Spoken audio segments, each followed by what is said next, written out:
This is a special season of investing in impact focused on Villgro Africa's 10th anniversary, where we're looking into the origins of Villgro Africa, how it all started, and the people who influenced its early days.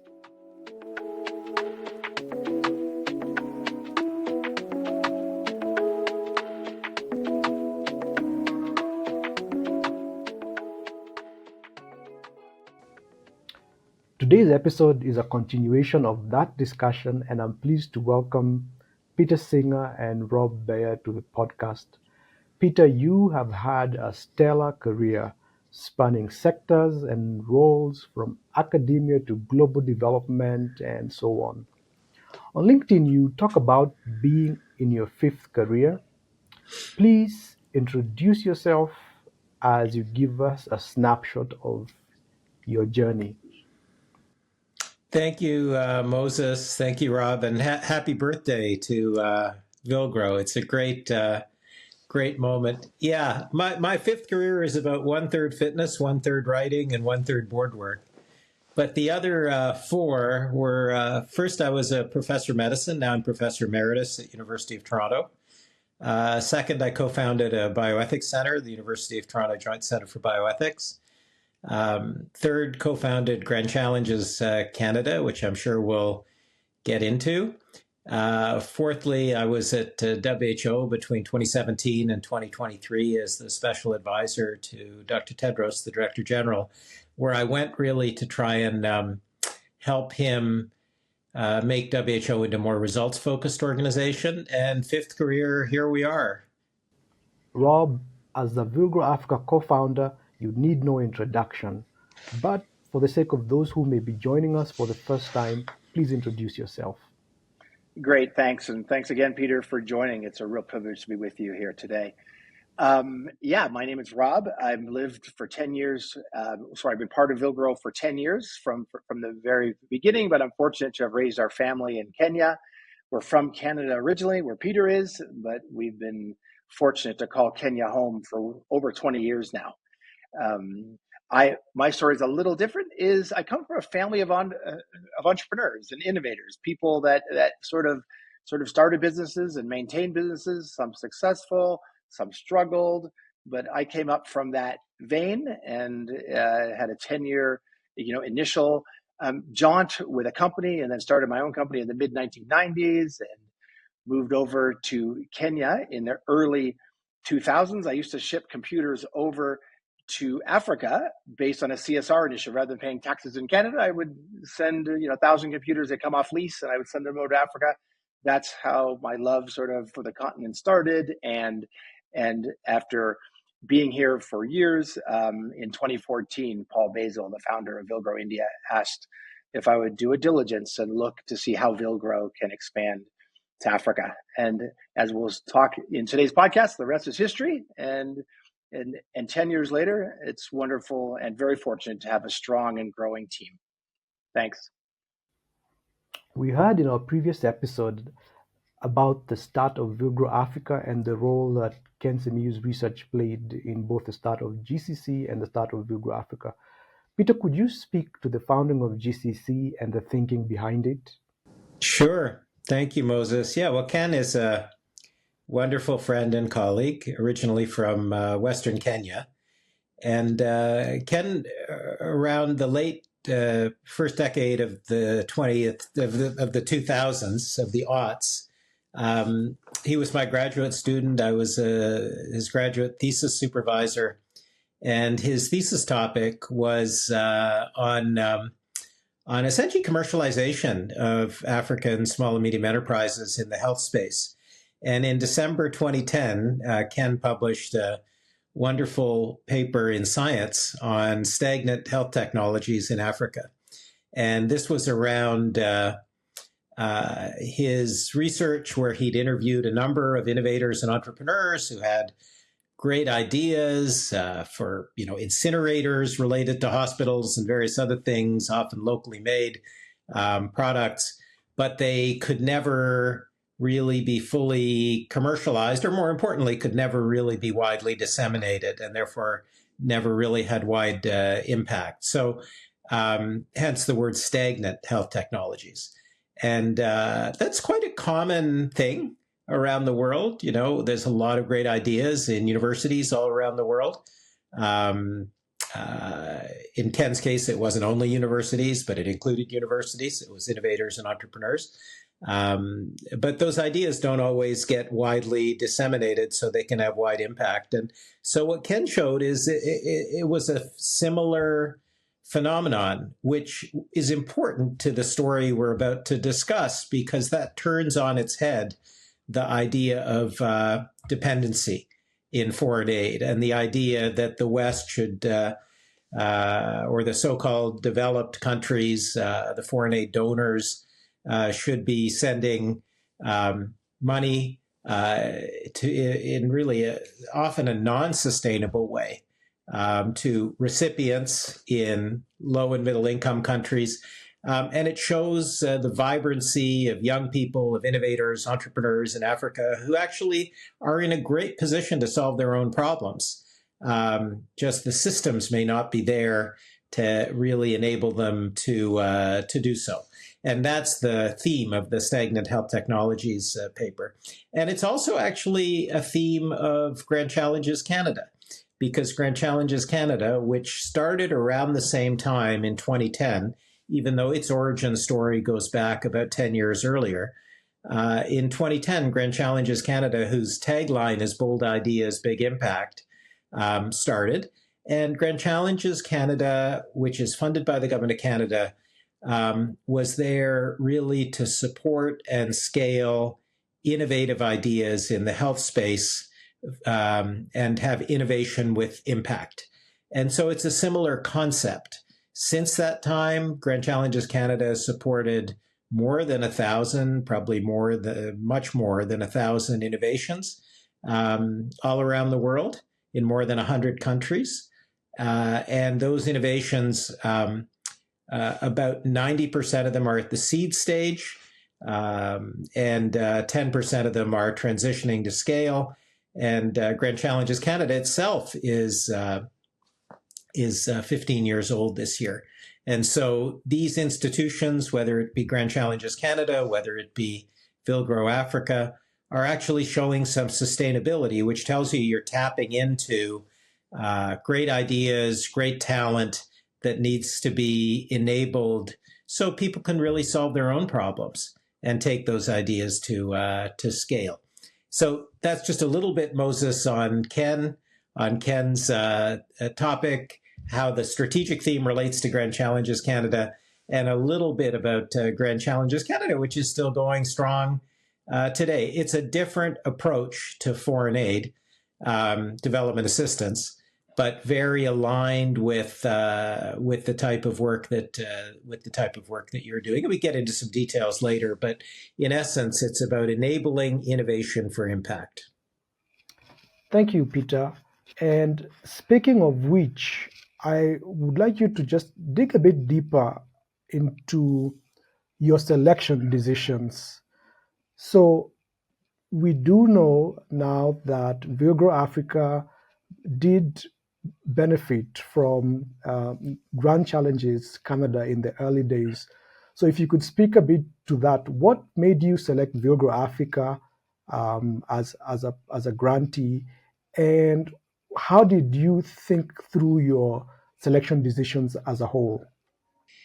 Yeah, I mean, probably that at the time, and it's going back a long time, Moses, but I imagine that was a type of strategic partnership where, of course, the idea is that innovation is local, needs to be locally nurtured, and Villgro was in a good position to be doing that, to be nurturing innovators and entrepreneurs. And so there's a very close strategic alignment. At the time, let's say 10 years ago, you couldn't go a block downtown in a major North American city or a major European city without bumping into some incubator or accelerator. But that wasn't the case throughout the world. And as you know, talent and innovation is global, opportunities are not. And so Villgro was really one of the first entrants in terms of nurturing, scaling, helping, and even funding small and medium enterprises led by African entrepreneurs who were developing ways and developing ideas to solve local problems, essentially people solving their own problems. So I think it was that strategic alignment, no doubt, that led. And I see now you've got about a dozen of those partnerships. Rob will, I'm sure, say the exact number. But those are all, as I see your information, kind of mini portfolios of clusters, often thematic, supply chain, et cetera, where you're identifying small and medium enterprises, you're supporting them, you're funding them, you're nurturing them. And of course, there is a time in the life of small and medium enterprises where that's needed, and it needs to be done locally. So it was a perfect, so I think it was a perfect alignment. We can get into the idea of public sector scaling, private sector scaling, what the best blend is, what's most sustainable. But essentially, Moses, I think that would have been the driving idea, and it's great to see Villgro Africa having grown to this extent and actually sustaining enterprises. I would say now it's a go-to incubator, accelerator, and funder of small and medium enterprises in the health tech space, or in the health tech space across many parts of the continent. So I think it's terrific how you've grown. And that's also a feature of Grand Challenges Canada. It was outside of government. It could take risks, calculated risks, and then, of course, mitigate them and do things that others were not doing, and be willing to take on risks if, for example, there was a real strategic reason, like supporting homegrown innovation in this case, to do so. Thanks. I'll just jump on a little bit there to give context. Back in the early days, Peter, we would put out a call, and it took a while for the brand to build. We get a few dozen maybe applying. Now we just closed a call the other day as part of a health tech hub partnership in Rwanda, and we had just under 500 applications for one call. And so that's a wonderful problem to have. It's great. There's more innovation. It's becomes a unique challenge to vet 500 companies in a few 2 months or so. But to your point, the amount of local innovations has grown. It's definitely caught on. If I could observe from what it was 10 years ago when we started, and now that there's a lot more local innovation happening, which was not the case 10 years ago. And that's really what we're celebrating, is not just Villgro at 10, but the health ecosystem in general. The type of applications that we received 10 years ago was very early. We're very, it's very raw. Well, now, out of 500 applications, we'd probably get 50 that are clearly, investable companies. They're matured. They know what's expected on a pitch deck, or how to position. They have revenue. They got their plan sorted, which was not the case 10 years ago. So I think there's a lot to celebrate with the Grand Challenges and others that the ecosystem has developed to the point that we're seeing much more local and quality companies and innovations. That's terrific to hear, especially, and that is a very good metric, the number of applicants. Yeah, it's relatively easy to support seed innovations. It's relatively hard to scale innovations to massive impact, and you don't need many actually to come out the other end to make a huge difference in impact. And I'm sure, Rob, that in addition to that magnetic pressure, shall we say, at the beginning where you're getting 500 applications for a few slots, I'm sure you've also got examples of companies that are further along, that are starting to scale. And that's really, that's where the impact is. And so I'm sure you've matured both in terms of pulling in more seed innovations, but also in supporting companies as they grow to have much more widespread impact. And that's really the hard part.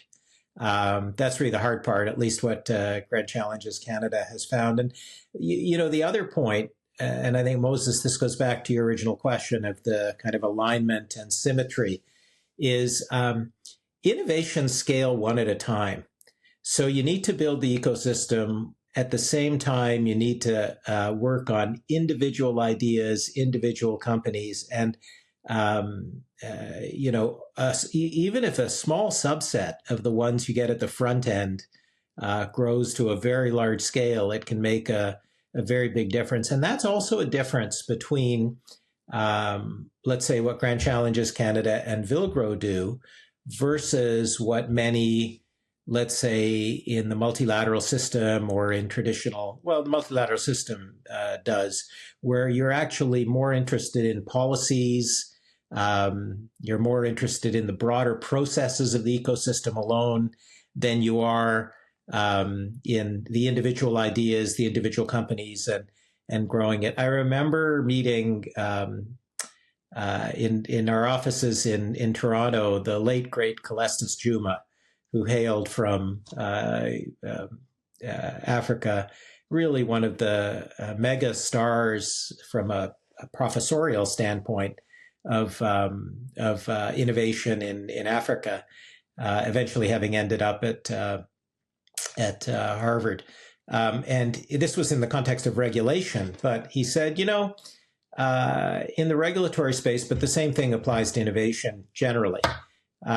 It's one thing to be talking about regulatory processes and people disagree, but as soon as you've got something to regulate, and he took his coffee cup like that and he put it on the table, and he said, as soon as you've got something to regulate, a concrete thing, then you can have a real conversation and make a real difference. And in a sense, it's the same with innovation. And so the other thing that I think is terrific about Villgro, and this, of course, is also the storyline with Grand Challenges Canada, is you're identifying specific innovators, specific entrepreneurs, specific innovations, and trying to help them to scale at the same time as, by doing so, you're building the broader ecosystem. And in fact, that's the best way to build an ecosystem, is around those specific exemplars. And that's what you're doing, and that's what Grand Challenges Canada set out to do. And that's in contradistinction often to, let's say, approaches at least in the multilateral system of where you're really talking more about policies and processes in general, and you're quite reluctant to actually land on individual examples, lest you be accused of favoring a specific. To your point about what do you do with this scale, and those that scale, and we've identified a bit of a gap based on our analysis, saying if we were to look at the last 10 years of Villgro as a pilot, what would we do different the next 10?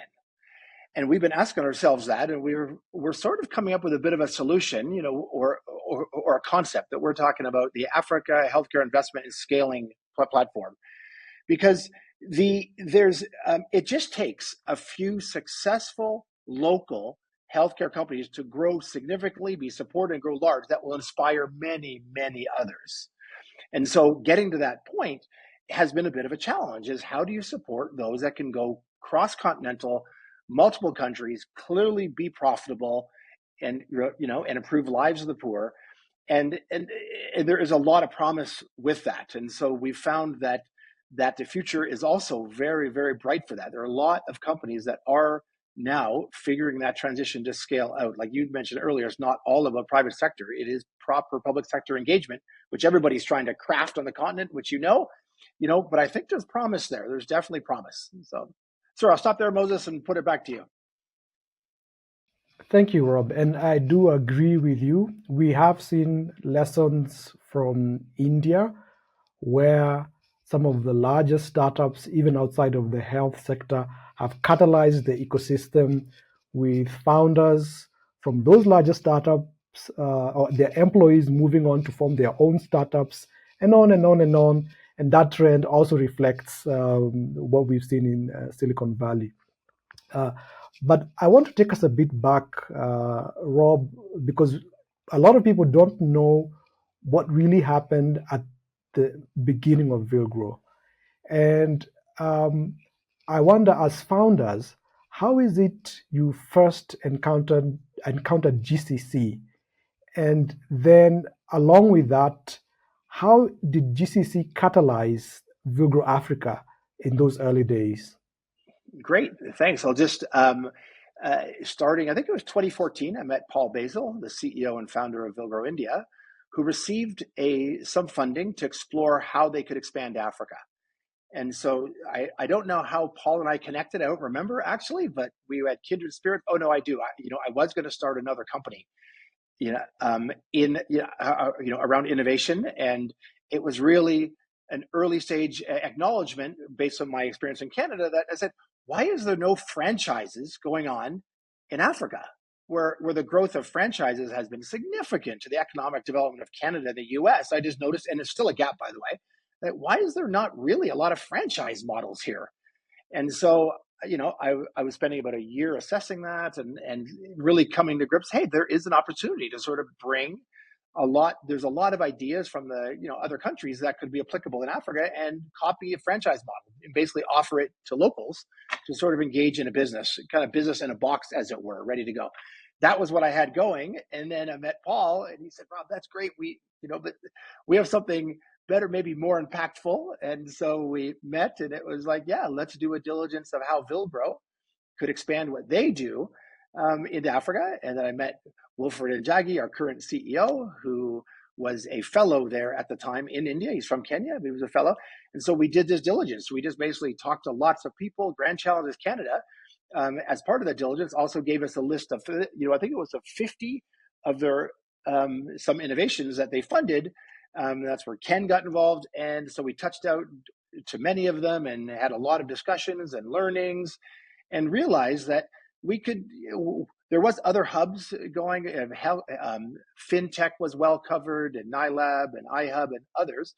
But we thought, no one was in health. And so Lemelson Foundation, who was the funder of the initial grant to explore, reached out. And I think they were the ones that linked us with Grand Challenge Canada, actually. And then from there, after our diligence, they combined for a seed grant to sort of get us off the ground. They said, okay, let's set up the NGO.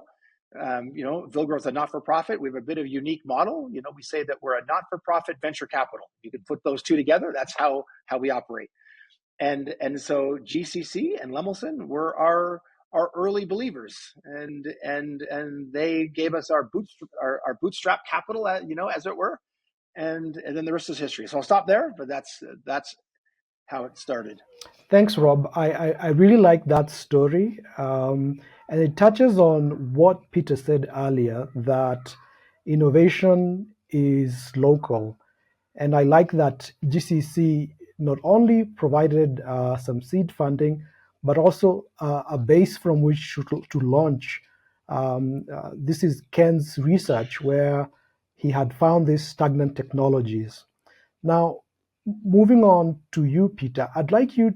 Sorry, Moses, let me just jump in here. What's interesting, I did not know about Ken's background until today's call with Peter. I did not know that his thesis was around all of this. So that's very intriguing. Yeah, it is. I actually discovered it myself during our conference last year.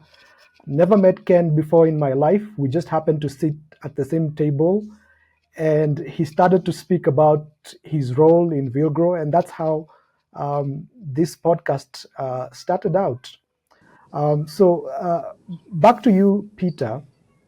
You have been in this space for quite a while, and if we could zoom out a bit, could you speak a bit to the evolution of the ecosystem? You talked about earlier how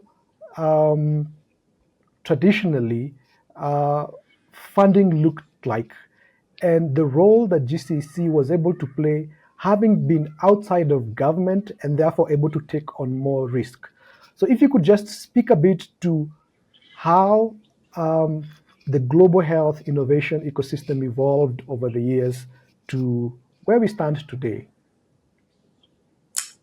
Sure. Yeah, I became interested, started working in this area probably in the late 1990s. I was working in a bioethics center, and became more and more interested in the global aspects of bioethics and global health equity. A couple of friends had come to work at that bioethics center, Sali Benatar from South Africa and Abdullah Dar from Oman. And we were starting to think about different types of models. Then with Abdullah in the early 2000s, we recognized that innovation in development was not really a thing. There had been people talking about it from a policy standpoint, et cetera. Goes back IDRC, but it was more about research than it was about innovation. So it was more about the creation of knowledge than the creation of goods and services that could actually scale. Of course, those two ideas are very closely related because you need research to know which innovations work, et cetera. So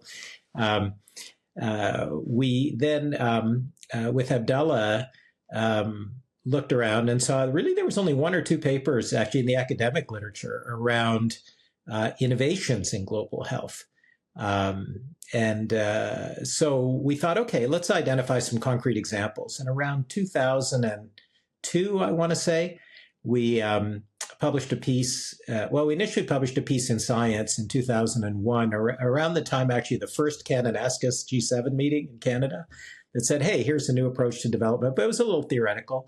And then around 2002, we published a piece in Nature Genetics, actually, that said was called Top 10 Biotechnologies for Global Health, where we'd done a consensus Delphi thing, identified the actual technologies. So it goes back to our discussion of innovation scale one at a time, but at this point, these were still classes of technologies. And so we put that out. And then in late 2002, got a phone call from the person who was leading global health at the time at the Gates Foundation, Rick Klausner, who said, we've seen your top 10 biotechnologies piece. Bill Gates is thinking about doing a Grand Challenges in Global Health, which goes back 100 years to David Hilbert's Grand Challenges in Mathematics. We think the methods you use to identify the technologies could be helpful to us. Would you come and meet with us? So in early 2003, well, more than 20 years ago now, I found myself in a small unmarked office in DC with Rick Klausner, with Harold Varmus, who was a Nobel laureate and head of the NIH at the time, Patty Stonecipher, who was at the Gates Foundation, and Harold Varmus, who was Elliot Zerhouni, who was the current head of the NIH. And I was going through and talking about our methodology. Of course, the PowerPoint didn't work. And, that's quite a crowd. Peter. Yeah, that's quite a crowd. Quite a crowd. And I think it was Elias who said, well, Peter, if you were doing something differently with Abdullah, what would you have done differently? And I smiled and joked. And I said, yeah, we would have put $100 million behind this list or these ideas, because there wasn't really any funding in innovation. And then, of course, early in 2003, Bill Gates announced, I think, a couple $100 million for Grand Challenges in Global Health. I joined the advisory board, Abdullah and I, with another fantastic graduate student, Tara Acharya, our postdoc, worked to help identify the challenges. And then by October of that year, there was a paper in Science and a launch which identified the Grand Challenges in Global Health, the focus problems that they intended to solve, and then a launch for Call for Ideas. And over time, that Gates Grand Challenges grew. Other Grand Challenges happened. There's a similar story in 2008 where I'd been writing some op-eds in Canadian newspapers say, hey, look what these guys are doing. Canada should have a Grand Challenges program as well. In February 28th, 2008, I got a call from a middle-level staffer in the Department of Finance. And, a lot of these breakthroughs are individuals with vision, even in government, often at middle levels. And he said, you'll be interested in the finance minister's speech today when he's delivering the budget. Out popped the Development Innovation Fund, where Canada was going to put, I think, $100 million or so against the idea. Then, of course, it took a couple of years to launch Grand Challenges Canada in 2010 because everyone wanted that money, but the government of Canada wanted to put it outside of government, an independent entity for those risk-taking purposes. Yeah, and then Grand Challenge has grown ever since, and then many other Grand Challenges organizations in different countries around the world have grown up. And at this point, it's multiple billions of dollars that have gone into funding literally probably thousands, probably tens of thousands of innovations around the world. And now you've got a very, very robust ecosystem in early stage ideas, including from local innovators, are tackling more downstream problems like the problem of scaling that we talked about with Rob earlier. A couple of nuances along the way, Moses, as this, let's say, snowball was rolling down the hill. One was, okay, are these going to be innovators or at Harvard, Stanford, and Oxford, or are these going to be innovators in Nairobi, et cetera? And whereas the Gates Foundation, the original Grand Challenges, funded mostly people at Harvard, Oxford, and Grand Challenges Canada started with a commitment to fund innovators in low and middle income countries. And even today, I think 2/3 of the money or more goes there. Then the second one was, okay, are you going to fund only technology or services and a blend? And we started with this idea of integrated innovation, which was that innovation scale, if you're combining technology and social/service delivery and even financial innovation. So that was a second one. And then the third one was this axis of emphasizing seeds, let's say $100,000 a pop in terms of helping ideas just to get to proof of concept, or emphasizing scaling at a couple of million. And then you get into the idea of grants versus non-grant finance that is more sustainable. And so that's a detailed look, Moses, at the evolution. But really, it started from something that wasn't really a thing in the early 2000s to something that now I think is a well-established aspect of international development. And it really is putting the sustainable in sustainable development. And maybe just to close, what really bothered me at the beginning and along the way was that when we talked about prosperity in, let's say, Canada, it was all about innovation. It was all about procurement and so on.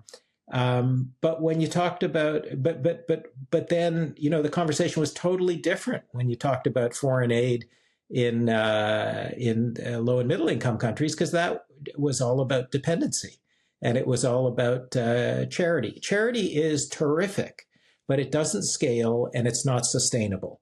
And so that's what innovation does. So in a sense, all this really does is treat everybody the same and give people all around the world the opportunity to pursue their ideas, to pursue their innovations, to be entrepreneurial, to solve their own problems. And over time, Grand Challenges Canada has increasingly shifted the locus of decision-making and authority.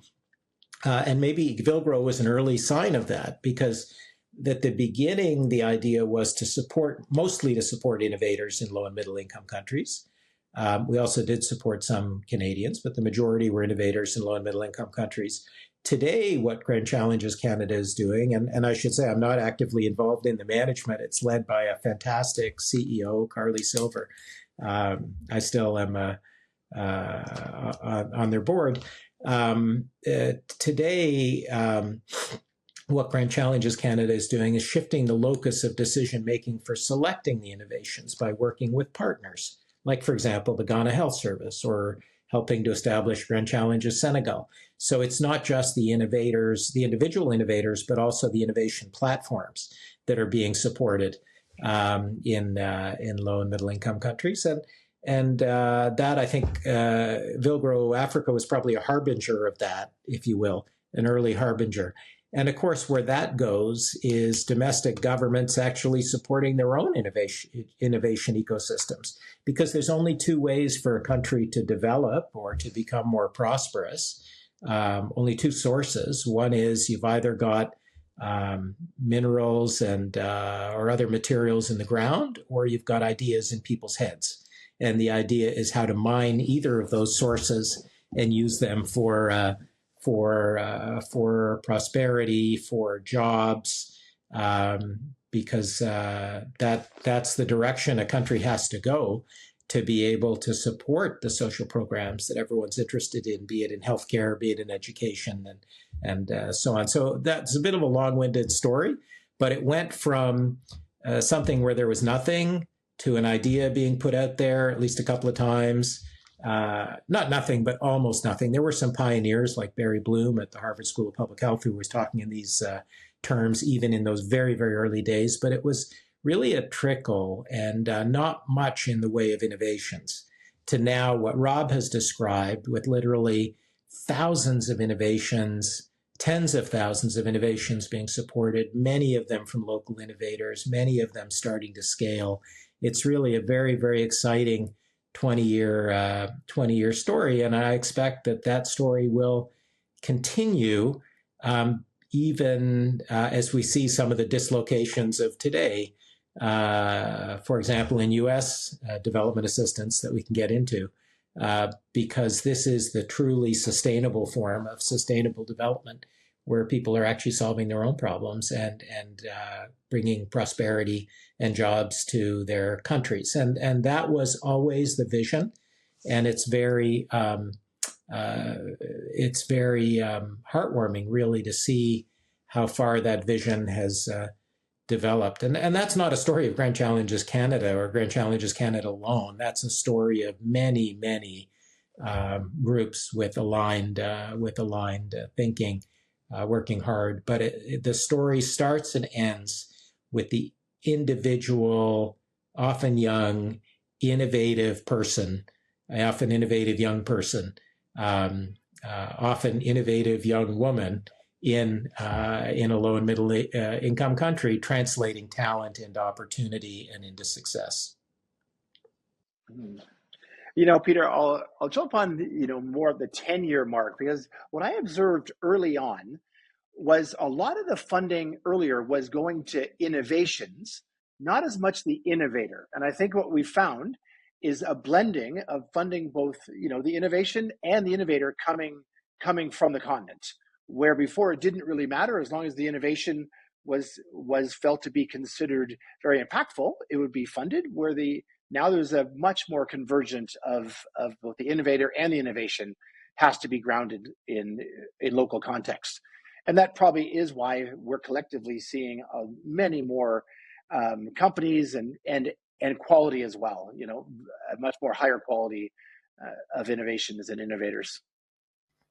Rob, could you share some great examples of startups that embody this vision that Peter is talking about, that innovation is local? And as you do, could you also talk about the kind of role they are playing in solving health problems in Africa? We're fortunate. The first 5 years, we were struggling. We realized why health was underserved, because it's very, very different than other sectors. It's very regulatory burdened for a reason. It didn't lend itself well to innovations. There's a lot of sort of parameters that people had to abide by that people weren't aware. Like, for instance, if you're doing a med tech device, it's not as simple as just putting together something over a weekend and try. It's it might work on a bench, but to get it on patients is very, very different. I think the last 5 years we've been really accelerating as the team understands what the expectations are and be able to share that with innovators, and then we get these better companies coming.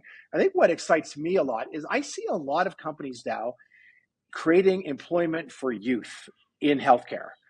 And whether that's home-based care or training, there's a couple companies, Care 360 and Benecare. They're very synergistic, but Care 360 identified an opportunity where it costs a lot of money for a family to have a loved one in the hospital, even though they might be through some of the more scary parts of healthcare or more dangerous parts. They still need to be in.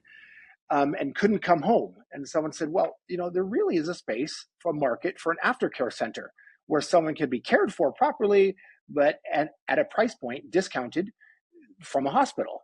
And insurance companies would very much like it because it's obviously less than what they would have been paying in a hospital. And hospitals like it because it frees up beds.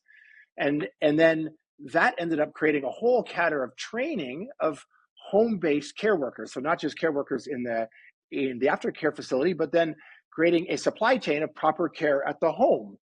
And so families like it is much more cost effective. So the hospital's there for the acute care.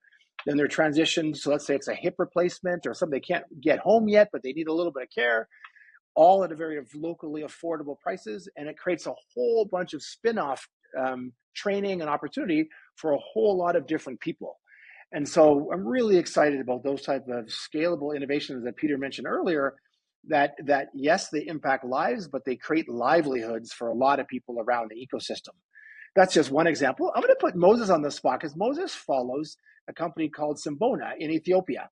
They've had tremendous success with their local government and now has had sales with local government, is really scaling. Moses, can I pass the baton to you and say, just speak a little bit about Symbona? I think you're excited about that.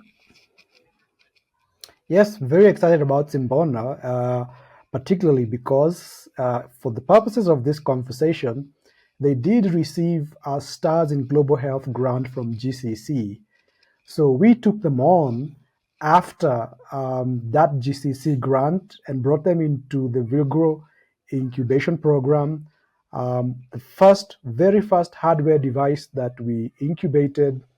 And it's been a very long journey, but the founder is called Habtam Abafoge, working out of Jima University. Between 2016, when he got the Stars in Global Health grant, came into the Villgro portfolio in 2017, worked through several iterations of this device. It's a device that's used to treat hypothermia in children. So he has two products. One of them treats hypothermia. It's a baby warmer, and the other one treats jaundice. And both of these devices have gone through the clinical testing process and have been approved by the government of Ethiopia. As we speak, they are being used as an example of how you can develop local innovations from scratch in country, test them, and receive local approval and manufacture locally and bring them to the market. So we are now at a stage where I think in the next 12 months, we should be seeing this device in the market. And it's a really great story that speaks to our conversation today and what you've been saying, Peter, that innovation is local. So we're quite excited about that. And as you can see, it's taken a whole ecosystem to deliver that product to market. So just goes on to Rob's point that we're not just celebrating Villgro at 10, we're actually celebrating the ecosystem. So many people have been involved at different stages, playing their part, and we finally will have a great celebration later in the year as they get to market. Thank you, Moses. That's a great example. And when you think about your two examples, of course, they involve local innovators and local innovation. Your example, Moses, is a device, which is a type of health product or technology. Rob's example is more a service than anything else, although I'm sure there's a technological backbone with IT and so on in that company. And so it just illustrates the wide range of service delivery, technology. It's not all about drug development and vaccine development when you're creating successful businesses. And I'll just add a third example, in the nonprofit space, because you need all these forms of innovation. And that's a well-known example of the Friendship Bench in Zimbabwe, where the problem was, mental health is a huge problem. About 1 in 10 people with mental health problems, especially mild to moderate anxiety, depression, etc., receive treatment in many low and middle income countries. Often the challenge there is a human resource one. I think there was just a handful of psychiatrists in Zimbabwe when Dixon Chibandwe came up with this, a local psychiatrist came up with the idea of the friendship bench, which was training grandmothers to do cognitive behavioral therapy for mild to moderate depression. And that was obviously a way of supplementing the health workforce issue in mental health. And this was culturally specific in the Shona language. And Grand Challenges Canada initially funded the randomized trial that showed that it was effective. And that trial was published in JAMA, I think about 10 years ago. Then he started to turn that into a service. He got to more and more people. I saw some of these, I met some of these people who had been helped myself in visits there. And now it's reaching tens of thousands of people in Zimbabwe, soon to be hundreds of thousands, with mental health services, essentially culturally adapted cognitive behavioral therapy on a model that is deliverable. And a lot of the partnerships are with local health authorities, and the idea is also spreading to other countries. So there's an example of, again, local innovation, more a service than a technology, but that fills a critical need in the health system, mental health. So those are three examples. And I think you could see from the focusing examples, that's where things get interesting and exciting, not from the broader theoretical pontifications. And that, by the way, is the ethos of Villgro, I know, and it's also the ethos of Grand Challenges Canada. Thank you, Peter. As we draw to the close of this conversation, we've talked a lot about the past and the present, and it's time to talk about the future. If you could wave your magic wand, what would you paint as a future for the health innovation ecosystem?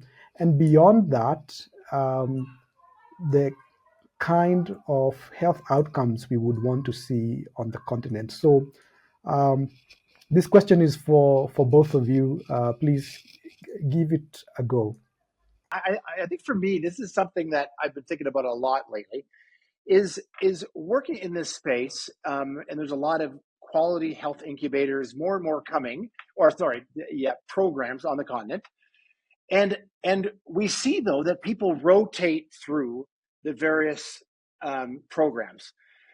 The question that we're posing, and I think we're trying to answer, is where do the best companies go? If you have a cohort of 15 in a program, where do the top one or two go after that? Most of them don't go anywhere. They just go to the next one and start over again in hopes that some investors in that cohort will find them interesting, and they go to the next one. And then in doing so, companies that do this, the founders and the CEOs often report that they spend up too much of their time doing diligence reports or dealing with the same questions from multiple investors at the same time, that it just takes enormous time from actually running the company that's meant to be impactful to impact people's lives. They're doing half their time doing diligence and responding to multiple funders or partners or stakeholders. We're seeing a situation where a platform or some kind of convergence where these growth companies, what Peter said earlier, that where they can come for 18 months or 2 years. Imagine a place where $250,000 of seed funding or grant capital is available only to unlock multiple times of private capital. And it's leveraged from the start with technical assistance built in on a company by company basis and funded in milestones that make sure that all this is accountable. We've seen tremendous success with that. This is not a theory now. I think the time is right, that getting the right partners together, the right people. I just think that that there are enough of these top the top 10% companies that are ready to enter this kind of convergence and benefit in an 18 months or two years. There'll be hiring lots of people, having a tremendous amount of impact. That's my sort of not Yeah. short and medium term vision. But Peter, I'd love to know what you think. Well, what are your thoughts there? Yeah. Thank you, Rob. Thank you, Moses. Well, Moses, to your question on outcomes, I think that's exactly the right place to start. The dirty little secret of outcomes and the sustainable development goals is it ain't going so shit hot. Only 17% of the sustainable development goals overall are on track. Actually, none of the health related sustainable development goals are on track. And to use a concrete example, universal health coverage, one of the key things that people want to achieve. There's been no progress on universal health coverage since 2015 beyond population growth. And people don't realize that dirty little secret. So every 2 years, WHO publishes a report on universal health coverage that says about half the world has access to universal health coverage, which is access to essential services with no financial hardship.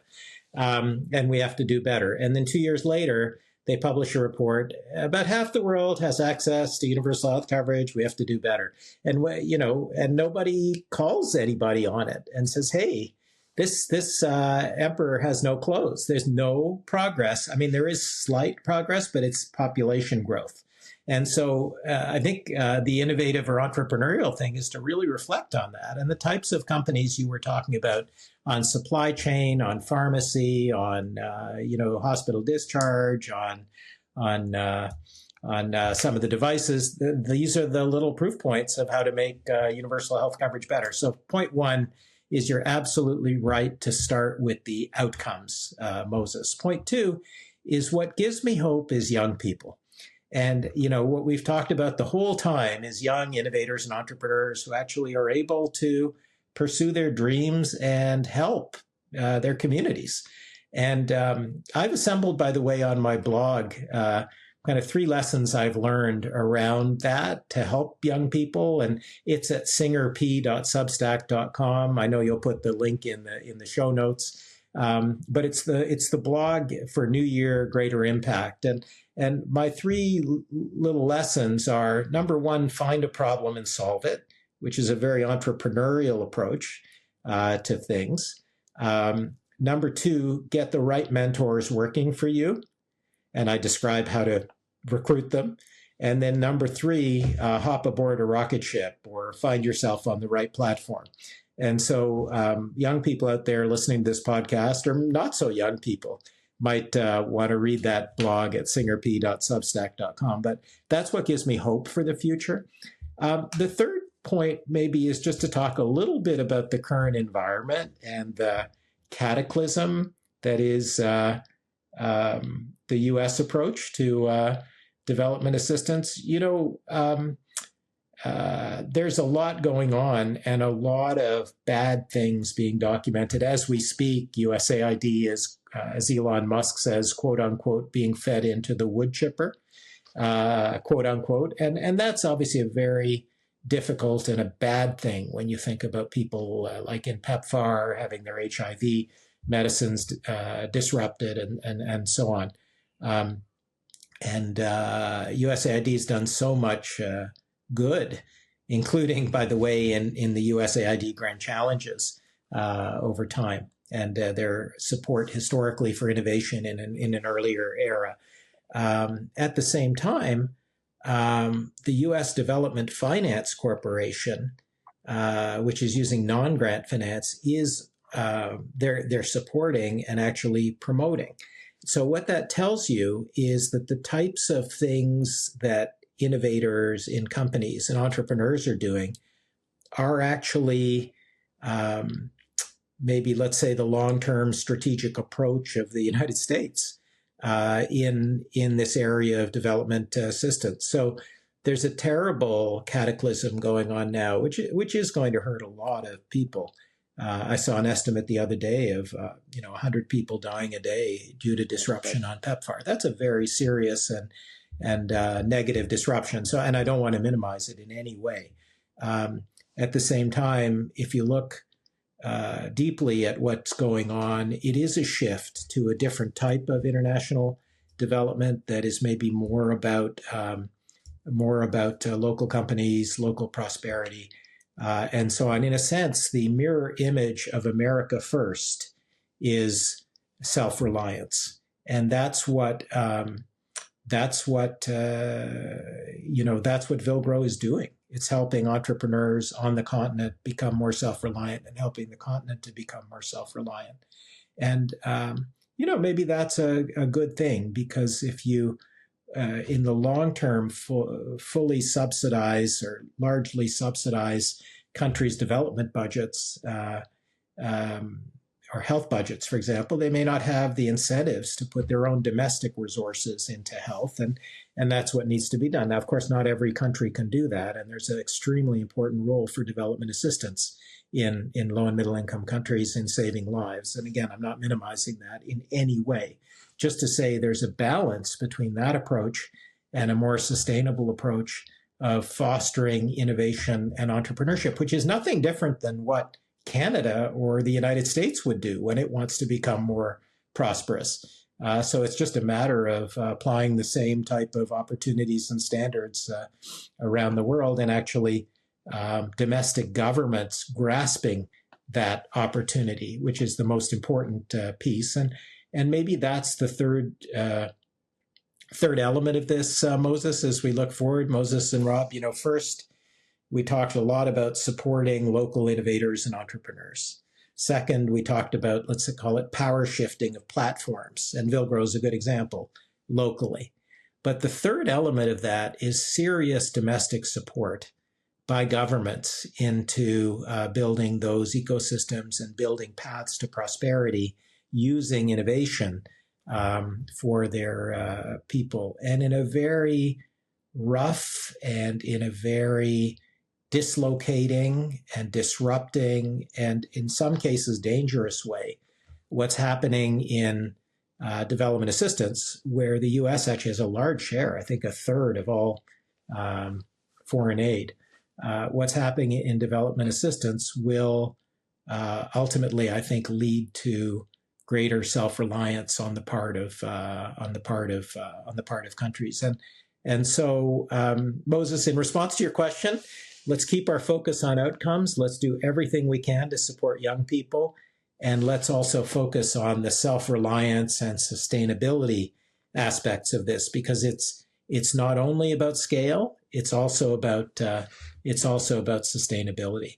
And I think the work that you're doing at Villgro and Villgro Africa is really very much aligned with that trend, as has been the initial vision of Grand Challenges Canada right from the beginning, going back 20 years ago. And so, our thanks to the Government of Canada for recognizing that. When you point out the Innovators with Stars grants, that's often Government of Canada money taking a very forward-looking and thoughtful approach to international development. So, with that, just want to thank you for the time and happy birthday. And it's great to see both of you again, and congratulations on your work and happy birthday. 10 years is telling you something about the success and sustainability of what you're doing. So congratulations, and thank you very much for having me on your podcast.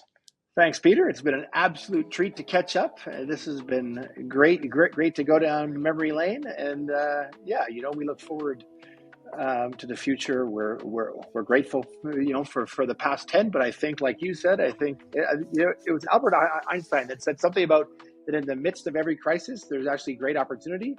That we're hoping that this USAID crisis, and it will create opportunities down the road. And so we're hoping that Villgro can be part of that. Thank you. Thanks again.